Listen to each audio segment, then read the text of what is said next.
ওলি আল্লাহ দুই রকম হয়, মনে রাখবেন। ওলি আল্লাহ কয় রকম? দুই রকম। একরকম ওলি আল্লাহ হলো যারা রসুল পাকের শরীয়ত প্রতিষ্ঠা করেছেন এবং শরীয়তের উপরে নিজেও ইস্তেকামাত ছিলেন, মানুষকেও শরীয়তের উপরে রেখেছেন, পাশাপাশি ইলমে মারফত শিক্ষা দিয়েছেন।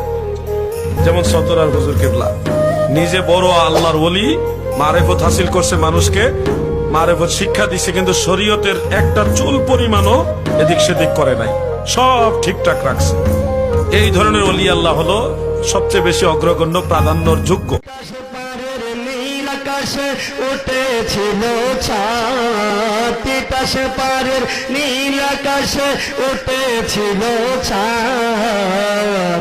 আব্দুল হক সতরার পীর কুতুবুল ইরশাদ, তুমি পূর্ণিমার চাঁদ, তুমি পূর্ণিমার চাঁদ।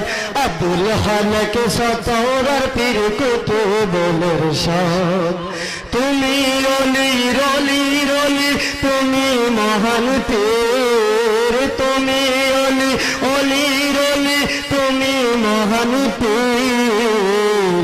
৪,৫০০০ কুতুবের সরদার।